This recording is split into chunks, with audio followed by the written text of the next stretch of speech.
Brandenburg in 1640, smoke still clinging to the fields, villages reduced to rubble, a kingdom barely holding itself together after the 30 Years' War. Nobles hoarded power, peasants starved, and the state was a patchwork of disconnected fiefdoms. Then came Frederick William, the Great Elector, a man who saw chaos not as fate but as a challenge. By 1653, he'd already begun a revolution, one that would turn Brandenburg from a pawn into a powerhouse.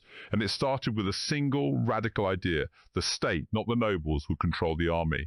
Before this, if a king needed soldiers, he'd beg the nobles, and the nobles would say, "I'll send a few men, but only if I get more power."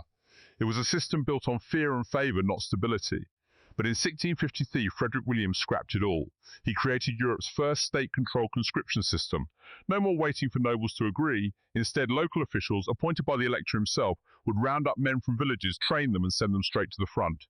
Picture it: a peasant farmer in a remote village suddenly pulled from his plough, not by a local lord demanding tribute, but by a tax collector who'd been paid by the state to do his job. It was brutal, yes, but it was efficient.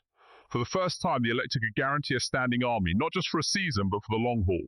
But an army needs money, and that's where the general war tax came in. Before 1653, Brandenburg's treasury was a mess. Revenue came from random levies, like a flood that had surged and then vanished.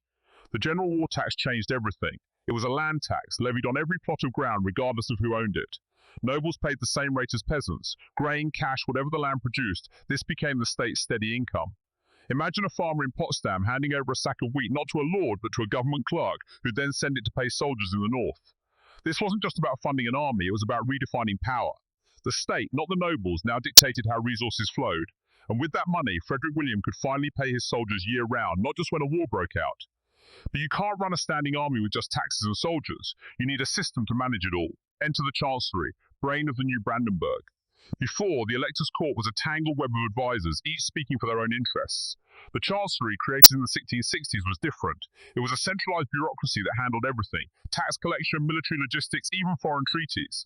Picture a room in Berlin, filled not with nobles arguing over their estates, but with officials who'd memorized every tax record, every troop deployment, every diplomatic note. They spoke a new language: efficiency. No more backroom deals. If a noble wanted to raise a tax, he'd have to go through the Chancellery first. If a general needed supplies, he'd get them from a system that had planned for it months earlier. This wasn't just paperwork, it was a revolution in governance. Think of it like this: before, Brandenburg was a kingdom run by a king and a bunch of independent lords. After the Chancellery, it was a single, functioning machine. The state could now plan ahead, adapt to crises, and grow stronger with every passing year, and the elector knew it. He didn't just build this system, tested it. In 1660, when Sweden threatened Brandenburg's borders, the army was ready. The Chancellery had already stockpiled supplies, the tax system had paid for the soldiers, and the conscription system had turned a ragtag militia into a disciplined force. Sweden's invasion collapsed within months. This wasn't luck. It was the result of a deliberate, relentless strategy. The elector didn't wait for perfect conditions, he created them. He took a broken kingdom and piece by piece rebuilt it into something new. And the beauty of it? It wasn't just about military might, it was about control. The state, not the nobles, now owned the machinery of power. The tax system ensured resources flowed to the centre. The conscription system ensured manpower was reliable. The Chancellery ensured it all worked together. By the time Frederick William died in 1688, Brandenburg wasn't just a kingdom, it was a system. A kingdom that could raise armies, collect taxes, and govern with a precision that shocked Europe. And the thing about systems is, they don't just survive, they grow. The foundation he laid would make Prussia the dominant force in Europe by the 1700s. But here's the kicker: none of it would have happened without that first radical step in 1653, the conscription, the tax, the bureaucracy. They weren't just reforms, they were the birth of a new kind of state, one where power didn't come from birthright or land, but from organization. So next time you hear about Prussia's rise, remember this: it didn't start with battles or treaties. It started with a farmer pulled from his plough, a tax collector in a village, and a room full of officials who finally knew how to run a kingdom. That's the revolution the Great Elector built, one that still echoes in the way governments work today. From duchy to kingdom, the coronation of Frederick I, 1701. The stone halls of Königsberg in 1701, air thick with the scent of candle wax and nervous energy. A duke steps forward, not as a vassal, but as a king. The year is pivotal. France, under the Sun King Louis XIV, looms like a shadow over Europe. The Holy Roman Empire, fractured and weak, struggles to hold back the tide. And in this chaos, Frederick III of Brandenburg, Duke of Prussia, but no longer content to be a minor player, sees his chance. This isn't just a coronation, it's a revolution in the making. Frederick had spent his life building toward this moment. His father, Frederick William, had transformed Brandenburg Prussia into a military powerhouse, but the Holy Roman Emperor still called him a duke, not a king. To be a true sovereign, Frederick needed more than armies. He needed a title that matched his ambition. And to get it, he had to play a dangerous game. The key was France. Louis XIV's expansionist policies threatened the entire continent, and the Habsburgs in Vienna were desperate for allies. So Frederick struck a deal. Prussia would send 20,000 troops to fight alongside Austria against France, and in return he'd demand the crown. But the Emperor Leopold I hesitated. Granting a duke the title of king would shatter centuries of tradition. German princes would revolt. The Habsburgs themselves had spent generations asserting their own supremacy over the empire. Yet with France advancing into the Rhineland, Leopold had no choice. Prussia's army was the linchpin. So Frederick played his hand with precision. He wrote to the Emperor, "My troops stand ready to defend your realm. I ask only to be recognized as a king, not to claim sovereignty over your empire, but to match the status I've earned." He even offered to fund the coronation himself, a gesture that signaled he wasn't asking for charity but for respect. The negotiations were tense. Austrian diplomats in Berlin demanded guarantees that Prussia wouldn't become a rival to Habsburg power. Frederick promised loyalty, but he also made it clear Prussia would never be a mere pawn. The Emperor, caught between France's aggression and the need for Prussian support, finally relented. On January 18, 1701, in the Cathedral of Königsberg, Frederick III stepped forward. The crown, crafted from silver and enamel, bore the Hohenzollern eagle, a symbol of his dynasty, but the title itself was the real statement: King in Prussia. This wasn't just a title, it was a declaration. For centuries, Prussia had been a duchy, a vassal state under the Holy Roman Empire. The crown he wore wasn't just gold, it was forged in defiance. The ceremony itself was a masterpiece of symbolism. The cathedral, draped in crimson and gold, echoed with the chants of nobles and foreign envoys. Prussian generals stood at attention, their uniforms gleaming, while Austrian diplomats watched with a mix of admiration and unease. The crown wasn't just placed on his head, it was a rebuke to the old order. "We are no longer your subjects," it said, "we are your equals." And it worked. The title didn't just elevate Frederick, it reshaped Europe. Suddenly, Prussia wasn't just a territory, it was a kingdom. The diplomatic maneuvering paid off in ways Frederick couldn't have imagined. Austria, grateful for his military support, began to treat Prussia as a partner, not a client. France, meanwhile, took notice. A new power had emerged on the map, one that wouldn't be ignored. But the true genius of the coronation lay in its subtlety. By claiming the title King in Prussia, not King of Prussia, Frederick avoided a direct challenge to the Holy Roman Empire's authority. It was a diplomatic masterstroke, a title that acknowledged the empire's lingering influence while asserting Prussia's independence. The crown's symbolism extended beyond politics. It was a visual reminder of Prussia's transformation. The Hohenzollern eagle, now emblazoned on the crown, became a symbol of the dynasty's ambition. The ceremony itself was designed to echo the grandeur of European monarchies, with every detail, down to the placement of the crown's jewels, carefully chosen to signal Prussia's arrival. Even the music played that day was a statement, a mix of German hymns and French-inspired melodies, a nod to the alliances that had made this moment possible. For the people of Prussia, the coronation was a turning point. The duke who had once been called a minor noble was now a king. Soldiers marched through the streets, their banners flying the new royal emblem. Merchants began to refer to themselves as subjects of the king in Prussia, and the very language of governance shifted. The crown wasn't just a symbol, it was a promise that Prussia would no longer be a footnote in history, but a force that would shape the continent. And it set the stage for everything that followed. Just a decade later, Prussia would challenge Austria for dominance in the 7 Years' War. The crown, once a fragile symbol of ambition, became the foundation of a military machine. But the real power of that 1701 coronation lay in its quiet revolution. Frederick I didn't just gain a title, he redefined what it meant to be a European power. He showed that even a small kingdom with the right alliances and the courage to ask for more could rise to the top. So next time you think of Prussia, don't picture a map. Picture Königsberg in 1701, candlelight, the weight of the crown, the sound of a kingdom declaring its birth. That moment wasn't just about Frederick I, it was about a new era where the balance of power wouldn't be decided by the old empires, but by those who dared to claim their place in the sun. The crown was just the beginning. The revolution had started. Frederick the Great's campaigns, the art of strategic warfare from 1740 to 1745. He struck first, and Silesia, worth millions in grain, iron and manpower, became Prussia's lifeline. But this was only the beginning. By 1740, Frederick's ambition had already rewritten the map of Central Europe. Silesia wasn't but a prize, it was a blueprint for his entire strategy. He didn't just want territory, he wanted control. And that control would soon face its ultimate test, the 7 Years' War. Fast forward to 1753. The world is a powder keg. Austria, France, Russia and Sweden have formed a coalition to crush Prussia once and for all. The odds, staggering. Prussia, a tiny state on the map, was now surrounded by enemies, its treasury nearly empty. Yet Frederick, ever the strategist, saw opportunity in the chaos. He launched a preemptive strike, attacking Saxony before the coalition could mobilize. This wasn't just aggression, it was psychological warfare. By striking first, he forced his enemies to react, not plan. And then came the battles that would define his legacy. At Rossbach in 1753, with a mere 20,000 men, Frederick faced a coalition of 30,000 French and Reichsarmy troops. The French were confident, their lines steady, their cannons ready. But Frederick did something no one expected. He launched a diagonal assault. He shifted his army at an angle, not head-on, but across the enemy's flank. This was the Oblique Order, his signature tactic. It wasn't just a maneuver, it was a revolution in warfare. By attacking where the enemy wasn't looking, he shattered their lines in minutes. The French were routed, their morale shattered, and Frederick's reputation as a military genius was cemented. But the real masterpiece came at Leuthen in 1753. Facing 80,000 Austrian troops, Frederick executed a near-perfect oblique order. He marched his army across a field of snow, turning his right wing into a wedge that sliced through the Austrians' left flank.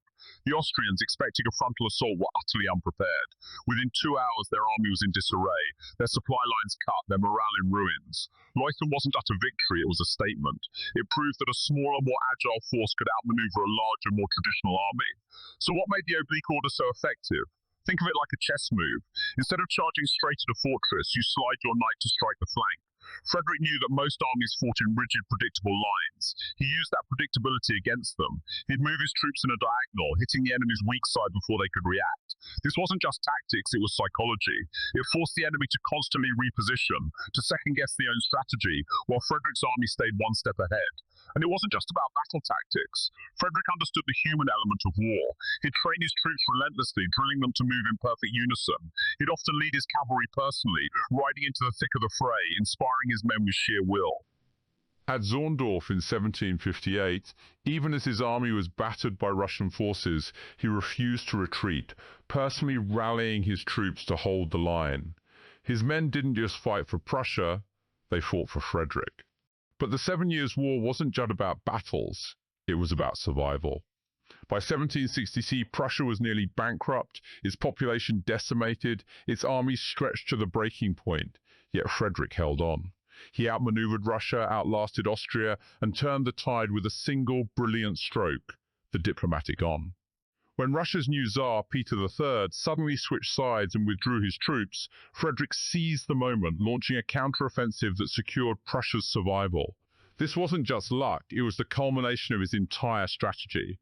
From the surprise invasion of Silesia to the Oblique Order at Leuthen, every move was calculated, every victory earned through thought, not at force. He didn't just win war, he rewrote how wars were fought. His tactics became the standard for generations of military leaders, from Napoleon to modern-day strategists. And yet Frederick's genius wasn't just in his battles, it was in his mind. He saw the world as a chessboard, and he was always 3 moves ahead. Silesia wasn't just a province, it was a cornerstone. The 7 Years' War wasn't just a conflict, it was a test. And the Oblique Order? It wasn't just a tactic, it was a revolution. So the next time you think about military history, remember that Frederick the Great didn't just conquer Silesia, he redefined conquest. He proves that in war, the most powerful weapon isn't the biggest army, it's the cleverest mind. And that's a lesson that still echoes across the battlefield today. The Enlightenment state. Frederick the Great's administrative reforms from 1740 to 1780. Frederick the Great once declared, "The state is the work of man, not of God." And in that spirit, he didn't just conquer territories, he reimagined what a state could be. Picture Berlin in 1744. The air buzzes with something rare. The king has just signed an edict that would shake Europe to its core, religious tolerance. For the first time in Prussia, Catholics, Jews and Mennonites could worship openly without fear of persecution. No more hiding synagogues behind shuttered windows, no more bribing officials to avoid being reported. Imagine a Jewish merchant in Berlin, David Mendelssohn, finally sending his son to a school where he could study law, not just run a shop. This wasn't just policy, it was a revolution. In a continent still scarred by the 30 Years' War, where religion had torn nations apart, Frederick was saying, enough. His edict of tolerance didn't grant full equality, Jews still couldn't hold public office, and Catholics faced restrictions, but it shattered the old order. In towns across Prussia, Catholic churches began standing beside Lutheran ones, and Jewish synagogues became community hubs. It wasn't perfect, but it was a leap toward a society where people weren't defined by their faith. But Frederick didn't stop at faith. He knew a strong state wasn't built on armies alone. It needed a government that worked for people, not just for nobles. So he overhauled the civil service. No more titles handed down like heirlooms. Instead, he introduced merit-based exams. Picture a young man named Johann from a tiny village in Pomerania, studying law by candlelight, then taking a grueling test on legal precedent and history. He passed, and suddenly he was appointed as a district judge. Not because his father was a count, but because he earned it. This wasn't just a bureaucratic tweak, it was a cultural earthquake. For centuries, Prussia's bureaucracy had been a closed club for aristocrats. Now it was open to anyone with the skill to prove it. One famous example, a clerk named Frederick von der Schulenburg, who rose from minor official to chief justice through sheer competence, not connections. Frederick called it the most important reform of my reign. By the time he died, Prussia's civil service was the envy of Europe, efficient, fair, and built on ability. And this commitment to fairness extended to the very heart of justice. In 1740, just 4 years into his reign, Frederick banned torture in criminal cases. Imagine a peasant accused of theft, hauled before a judge, not to be stretched on the rack or whipped until he confessed, but to have his case heard on evidence. No one should be forced to confess under pain, he declared. This meant trials were based on testimony, not screams. A baker's son, falsely accused of arson, could now walk free when witnesses contradicted each other. No torture, no false confession. In France, torture was still routine. In England, it was fading but not gone. But in Prussia, Frederick was ahead of his time. He didn't just stop torture, he built a legal system where justice was about truth, not terror. These weren't isolated acts, they were part of a single sweeping vision. Frederick saw that a society thrived when people could pursue their talents, not just their birthright. When a Jewish merchant could send his son to school, when a commoner could become a judge, when a suspect could face trial without fear, Prussia wasn't just a kingdom, it was a laboratory for the modern state. And it worked. By the 1760s, Prussia's economy boomed, its schools expanded, and its legal system became a model for Europe. Frederick's reforms didn't erase inequality, they softened its edges, but they planted the seeds for something profound, the idea that government should serve all people, not just the powerful. So when we think of the Enlightenment, we often picture philosophers in Parisian cafes, but Frederick the Great brought those ideas to life in the halls of government. He proved a ruler could be both a warrior and a reformer, that a state could be strong and just. His legacy isn't just in the history books, it's in the very idea that fairness isn't a luxury but the foundation of a society. Today, when we talk about merit-based hiring or religious freedom, we're walking a path Frederick the Great blazed. He didn't just rule Prussia, he showed the world how to build a state that works for humanity. And that's a revolution that's still unfolding. Bismarck's realpolitik, the diplomacy of unification from 1872 and 71, a quiet train station in Ems, a routine telegram, and a single edit that changed the course of European history. That's the story of Bismarck's masterstroke, Ems Dispatch of 1870. But to understand how he pulled it off, we have to go back to the beginning of his campaign for German unification. It wasn't about lofty ideals or popular uprisings. It was about cold, calculated moves, realpolitik, politics of power, not principle. And Bismarck, the man who'd just become Prussia's Chancellor in 1862, was about to show the world what that meant. Let's rewind to 1864, Bismarck's first test, the Second Schleswig War against Denmark. Not a war for freedom, but for control.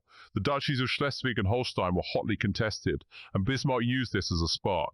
He forged an alliance with Austria, then accused Denmark of aggression.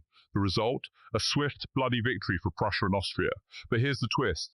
Bismarck didn't just win the war, he turned it into a unifying moment. German states, long divided, suddenly saw themselves as part of a single cause. It was a masterclass in manufacturing consensus through conflict. Then came 1866, Austro-Prussian War, Bismarck's real test. Austria was the old power in Germany, the one that had kept the German Confederation weak. Bismarck didn't just want to beat them, he wanted to erase them as a force. So he engineered a crisis, tricked Austria into declaring war, then struck fast. The Battle of Königgrätz was a massacre.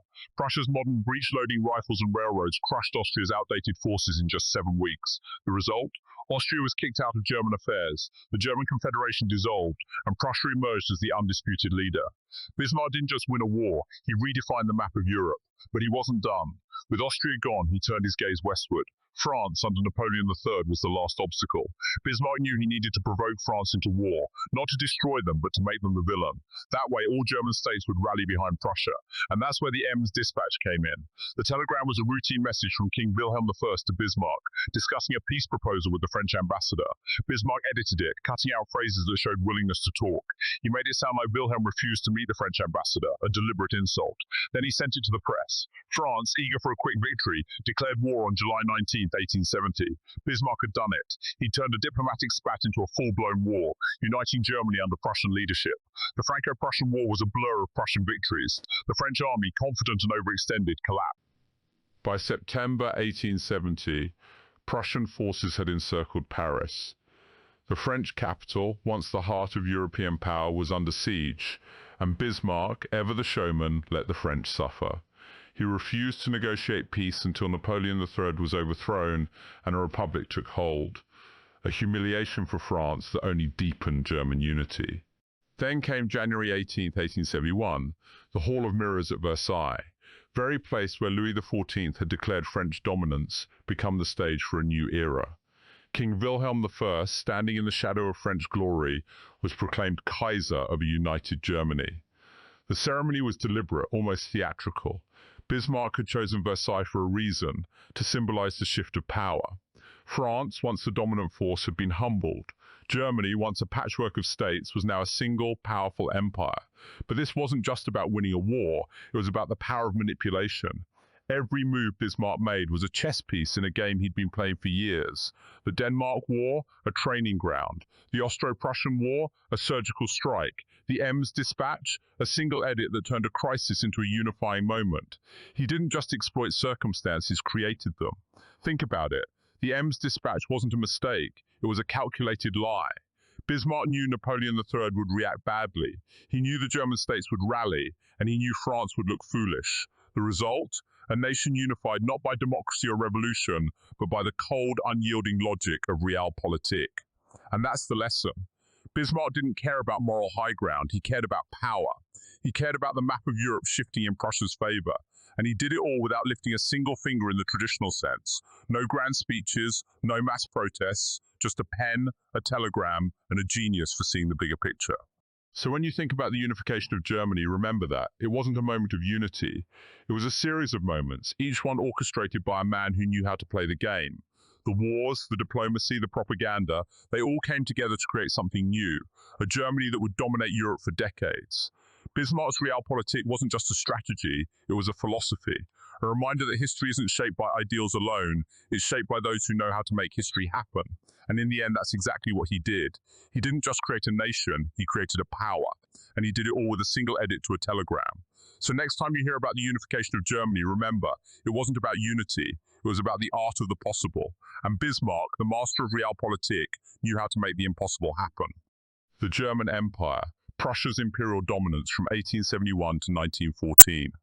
You're sitting in a grand hall in Versailles in 1871, watching German princes kneel before Wilhelm I. The moment the German Empire is declared, Prussia's shadow falls across every corner of the new nation. But here's what most history books get wrong. Prussia didn't have a veto in the Reichstag, no formal power to block laws. What it did have was something far more insidious, structural dominance. Prussia's influence wasn't a single veto, it was the very architecture of the empire. Think of the Reichstag as a giant, noisy marketplace. You'd expect every state to have equal say, right?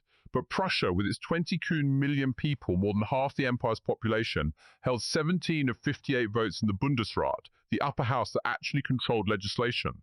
That meant Prussia could block anything it disliked. So when Bismarck pushed for policies like the anti-Catholic Kulturkampf, Prussia's voice wasn't just loud, it was the only voice that mattered. The Reichstag debated, Prussia decided. And that's why historians call this era Prussia's empire, not the German Empire. But Prussia's power wasn't just about politics, it was military. This wasn't a nation building a navy or a fleet, this was a nation building an army first. Wilhelm I's army, forged in the wars of unification, became the empire's beating heart. Bismarck didn't just say we'll defend ourselves, he said we'll dominate. By 1871, Prussia's army was 400,000 strong, more than double the next largest in Europe, and it didn't stop there. Every year the army grew. Soldiers became the model citizens. Uniforms were everywhere. Schools taught that serving in the army was the highest duty. Even the emperor's famous phrase, "My army, my people," wasn't just a slogan, it was the empire's operating system. This military obsession led to a quiet war that shook Europe, the Kulturkampf. Bismarck, fearing the Catholic Church's power over Prussian citizens, launched a brutal campaign to break its influence. It started with the May Laws of 1873, which stripped bishops of their authority to appoint priests. Then came laws banning Catholic schools, forcing priests to take civil service exams, and even expelling Jesuits from Prussia. Bismarck called it a struggle for the soul of the nation. The Church called it persecution. In Cologne, priests were arrested for refusing to sign loyalty oaths. In Bavaria, Catholic voters flooded the polls to protest. And for a decade, Germany was split between Bismarck's secular state and a church fighting for survival. But why did Bismarck do this? because he saw the Catholic Centre Party, formed in 1871, as a threat to Prussian control. The Centre Party, representing Catholic voters across Germany, began winning Reichstag seats. Bismarck knew if they gained enough power, they could challenge Prussia's dominance, so he struck first. He didn't just target the church, he targeted the vote. The military and the Kulturkampf weren't separate, they were two sides of the same coin. Prussia's determination to control everything, the army ensured no rival power could rise, the Kulturkampf ensured no rival ideology could take root. This wasn't just politics, it was a deliberate strategy to make Prussia the empire's only true centre of gravity. And it worked. By 1890, Wilhelm II dismissed Bismarck. The empire was already a Prussian machine. The Kaiser's famous line, "I am the army," wasn't hyperbole, it was a fact. The Reichstag debated trade tariffs and taxes, but the real power lived in the barracks and the Bundesrat, where Prussia's 17 votes still held the final say. But here's the irony. This dominance was a house of cards. Prussia's power came from its size, its army, and its grip on the Bundesrat. But it relied on other states to stay in the empire. When the First World War came, the empire's unity collapsed. The southern states, tired of Prussian control, demanded more autonomy. The army, once the empire's backbone, became its greatest liability. So what does this mean for us today? It's a lesson in how power isn't just about force, it's about structure. Prussia didn't need a veto. It needed a system where every other state was dependent on it. It's why the German Empire, for all its might, never felt like a nation. It felt like a collection of provinces held together by Prussia's boot. And that's why when the empire fell in 1918, it didn't just collapse, it unraveled. The German Empire wasn't a single nation, it was Prussia wearing a crown. And that's the story we've been missing all along. The Weimar Republic erasing Prussian identity from 1919 to 1933. Picture Berlin in 1920. The city still wore the scars of war, but a new government had taken root, Weimar Republic. Yet beneath the surface, a quiet revolution was underway, the deliberate erasure of Prussia, Germany's most powerful state, from the map of cultural and political identity. Prussia wasn't just a region, it was the soul of German power for centuries, a land of kings, generals, and a distinct identity that shaped the nation. But now, the Weimar government had a plan to dissolve that identity piece by piece and forge a unified Germany under Berlin's control. Let's start with the promise. In 1920, Prussia adopted its own constitution, designed to preserve its autonomy within the fragile Weimar Republic. It granted the state a powerful parliament, the Landtag, and a minister-president answerable to Prussian voters. For a moment, it seemed Prussia would retain its legacy as the heartland of German authority. But the constitution was a paper shield. The Reich government in Berlin, wary of Prussia's historical dominance, had already built in loopholes. Article 48 of the Weimar Constitution, meant for emergencies, became the tool to dismantle Prussian independence. By 1923, the Reich had moved. When Prussia's government refused to enforce federal laws on military spending, Chancellor Gustav Stresemann invoked Article 48. Prussia's parliament was dissolved. A Reich commissioner, appointed by Berlin, took over the state's ministries, justice, education, even police. Prussia wasn't a state anymore, it was a province. Historian Peter Schoettler calls it the Prussian coup, a calculated step to eliminate any rival power center. The message was clear. Berlin would decide what Prussia was allowed to be. But this wasn't just politics, it was cultural warfare. Prussia's identity had always been tied to symbols, history, and even language. The Hohenzollern dynasty's legacy, Frederick the Great's military victories, and the Prussian Academy of Arts had defined the region for centuries. Now, the Weimar government began erasing it. In schools, textbooks replaced stories of Prussian generals with narratives of a single, unified German past. The Prussian eagle, once a symbol of regional pride, was removed from public buildings. In Königsberg, a historic Prussian stronghold, the city hall's Prussian coat of arms was replaced with a simple German eagle. Even the arts were reshaped. The Prussian Academy of Arts, a hub for local talent, was restructured to promote a German artistic identity, sidelining Prussian traditions. Berlin's cultural institutions like the Staatsoper began casting aside Prussian composers and historians in favor of figures deemed more national. The Berliner Zeitung, a major newspaper, ran articles framing Prussia as a relic of militarism, its old ways a danger to democracy. Prussia was not the German people, one editorial declared. It was a kingdom that ruled over them. The centralization deepened. By the late 1920s, Prussia's ministries were fully under Berlin's control. The Reich government standardized education, police, and even local elections, making Prussia's autonomy a hollow concept. Prussian officials, once influential, became mere administrators for Berlin's policies. The state's unique voice, its dialects, its historical narratives, its sense of self was slowly silenced. And it wasn't just about erasing symbols. The Weimar government actively promoted a new German identity, one that blended all regions into a single national fabric. The slogan, "One People, One Reich," wasn't just Nazi propaganda, it was a Weimar-era ideal. Prussia's distinct culture was deemed divisive, a barrier to unity. So Prussian festivals celebrating military history were cancelled. Local museums stopped highlighting Prussian contributions to German history. The Prussian state anthem, once sung at official events, was quietly abandoned. This wasn't a sudden act, it was a slow, deliberate process. The 1920 constitution had promised autonomy, but Berlin never intended to let Prussia keep it. By 1933, the Reich had taken full control, dissolving Prussia's government entirely under Chancellor Franz von Papen. The state, once the backbone of German power, was now a mere administrative unit. When the Nazis came to power in 1933, they didn't have to fight to erase Prussia, they just finished the job the Weimar government had started. Why does this matter? Because Prussia's erasure wasn't just about politics, it was about identity. For centuries, Prussia had been a distinct entity with its own laws, culture and pride. By tearing that apart, the Weimar Republic and later the Nazis created a Germany where regional identities no longer mattered. It was a blueprint for centralization, a lesson in how to make a nation feel unified by making it feel uniform. So when you think of the Weimar Republic, don't just picture the streets of Berlin or the rise of the Nazis. Think of the quiet disappearance of a state that had defined Germany for centuries. Think of the schools where Prussian history was erased, the monuments where Prussian symbols were replaced, the people who suddenly had no name for their own identity. Prussia didn't fall to invasion or revolution, it was dissolved from within. One ministry, one textbook, one festival at a time. And by the time the Nazis took over, there was no Prussia left to resist, just a Germany that had forgotten who it had been, the Third Reich. Prussia as a Nazi. Tool from 1933 to 1945. When Hitler's regime took hold in 1933, it didn't just seize power, it began a grand, calculated erasure of history. And nowhere was this more deliberate than in the Nazis' use of Prussia. They didn't need a real Prussia anymore, they just needed its ghosts. Prussia had been dissolved in 1932 by Nazi-controlled central authorities, its government dismantled, its parliament dissolved. But the symbols, the myths, the very idea of Prussia as a land of discipline, loyalty and military might, those were too useful to let fade. So they dug them up, twisted them and draped them over the swastika. Let's be clear, Goebbels didn't run Prussian ministries. He ran the propaganda ministry, and in that role he weaponized Prussia like no one had before. Think of the 1936 Berlin Olympics. Nazis turned the games into a spectacle of Prussian pride. Posters showed the black, white, red flag of old Prussia, now fused with swastika. The Olympic Stadium's architecture echoed the grandeur of Berlin's Prussian-era monuments. Even the torch relay traced routes through regions that had once been Prussian heartlands.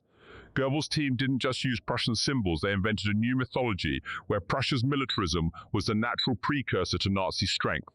The Iron Cross, a Prussian relic now stamped onto Nazi uniforms. The Prussian Eagle replaced the swastika on official seals. It was a masterclass in rewriting history. Prussia wasn't a relic, it was the foundation of the Third Reich. But it wasn't just about symbols. The Nazis also co-opted Prussia's administrative machinery. The Prussian Ministry of the Interior, which had once been a bastion of bureaucratic tradition, was now staffed by loyal Nazis. Its offices in Berlin became the nerve center for enforcing the regime's will across the country. Local officials who'd once answered to Prussian governors now took orders from Goebbels' propaganda machine. The result? A seamless fusion of old structures and new ideology.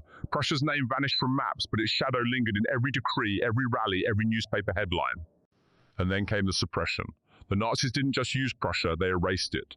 They scrubbed Prussian history from schoolbooks, museums and public memory. The Prussian Constitution of 1850, which had once been a symbol of reform, was dismissed as weakness. The Prussian military's role in the 1918 revolution, which had helped birth the Weimar Republic, was airbrushed from history. Even the Junkers, Prussian aristocracy who'd once dominated the state, were co-opted, but their past opposition to Hitler was buried. For example, the 1944 July 20 plot to assassinate Hitler was led by Prussian nobles like Claus von Stauffenberg.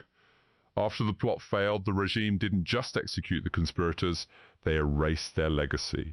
Public records, school curricula, even memorial plaques vanished. The Junkers' role in resisting the Nazis? As if it had never happened. This wasn't just propaganda, it was a full-scale historical amnesia. The Nazis wanted a clean slate, a past that served their present, so they focused only on the parts of Prussia that glorified war and obedience. The Prussian state's role in the 1871 unification of Germany? Glorified. Its democratic experiments in the 19th century? Forgotten. Its history of resisting authoritarianism? Rewritten as weakness. In 1938, the Nazi government even rebranded the Prussian Academy of Sciences as the German Academy of Sciences, erasing any trace of its Prussian origins. What's chilling is how effectively they pulled it off. By 1945, the average German had no idea Prussia had ever been anything but a Nazi symbol. The old Prussian pride, kind that had once been tied to civic duty, not blind loyalty, was gone. In its place was a hollow, militarized myth. Even today, when you walk through Berlin's Brandenburg Gate, you're standing where Prussian flags once flew. But the Nazis didn't just replace those flags, they replaced the meaning of Prussia itself. This wasn't just about control, it was about creating a new identity, where the past was a weapon. And Prussia as a symbol was perfect for that. It was old enough to feel timeless, yet young enough to be reshaped. The Nazis didn't just use Prussia, they invented it as a tool for their own ends. Think about it. When you hear Prussia today, what comes to mind? A stern military tradition? A land of order? That's not history, it's a lie, carefully crafted by Goebbels and his team. They didn't just rewrite the past, they made it feel real. And for a decade, millions believed it. But the truth is, Prussia was never a Nazi invention. It was a real place, with a real history, full of contradictions, reformers, and resistance. The Nazis didn't create Prussia, they stole it, twisted it, and then buried the original beneath a pile of propaganda. And in doing so, they showed us how dangerous it is when a regime gets to decide what history is worth remembering. So next time you see a black and white eagle on a Nazi poster, ask yourself, whose story is this really telling, and what's been left out? Because the answer isn't just about Prussia, it's about how we remember and who gets to decide. The final dissolution. Prussia erased from history. From 1945 to 1947, February 25th, 1947. The clock struck noon over Berlin, but the sound that echoed across the ruins wasn't a church bell, it was the final click of a lock. The Allied Control Council, the four victorious powers sitting in the shadow of war, signed a single decree, Control Council Law Number 46. It didn't just end a government, it erased a nation. Prussia, engine of German militarism, the heart of the Hohenzollern dynasty, the very soul of a nation that had shaped Europe for centuries, was declared de facto ceased to exist, not dissolved, not reformed, erased. You can almost hear the ghosts in the rubble. For 300 years, Prussia had been the stage where empires rose and fell. It was the birthplace of Bismarck's unification, the training ground for Hitler's generals, the keeper of records that chronicled every triumph and atrocity. But now, in the cold light of 1947, those records were about to vanish. The Allies didn't just dismantle Prussia, they burned its memory. In the smouldering ruins of Berlin, the Prussian state archives lay scattered, not looted, not preserved, destroyed. Allied officers ordered the burning of every document, every ledger, every letter that carried the weight of Prussian identity. Why?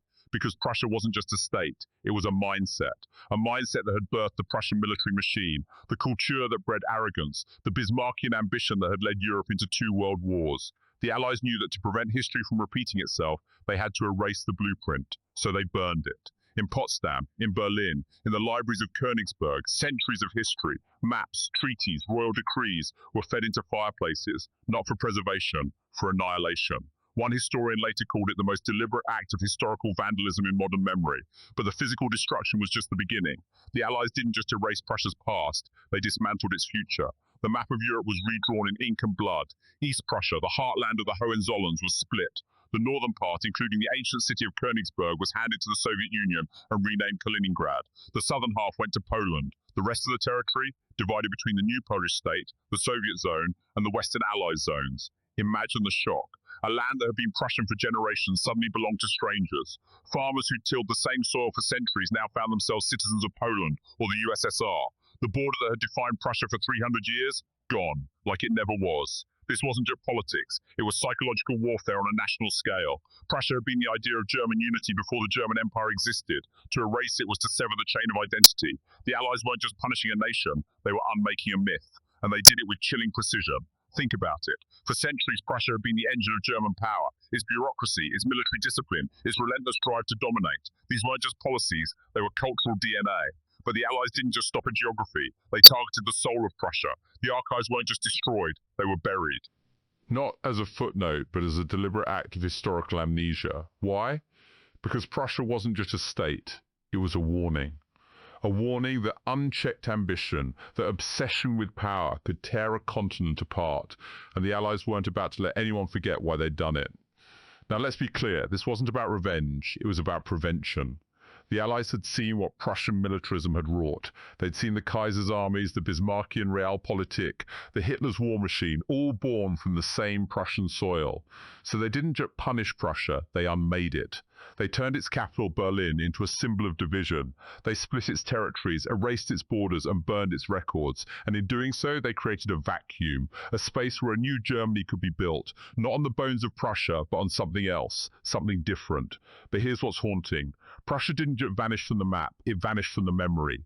The people who'd lived under Prussian rule, they were told their history was a lie, their identity a tool of tyranny, and for decades that erasure held. The word Prussia became a dirty word in Germany, a reminder of everything that had gone wrong. It wasn't until the 1990s, after the Cold War, that historians began to ask, what was Prussia really? Not the myth of militarism, but the reality of a people, a culture, a land that had shaped Europe in ways both noble and terrible. So when you stand in Berlin today, walk the streets where the Prussian state archives once stood, look for the ghosts. They're not in the ruins, they're in the silence, in the absence of a place that once had a name. The Allies didn't just erase Prussia, they erased the idea of Prussia. And in doing so, they created a world where a nation could be unmade in a single decree, where history could be rewritten by the victors, and where the past could be burned to make way for a future they deemed safer. 4 powers, 1 decree, a nation gone. Not with a bang, but with a click. And in that click, the map of Europe changed forever. Prussia wasn't just erased from history, it was erased from the human mind. And that's the most dangerous thing of all. Because when you erase a nation's memory, you erase its right to exist. And in the end, the Allies didn't just destroy Prussia, they taught the world that history could be unwritten. Thank you for watching this comprehensive exploration. We've covered significant ground and explored important themes and stories. Whether you're a student, researcher, or simply curious about this subject, we hope this video provided valuable insights and perspectives.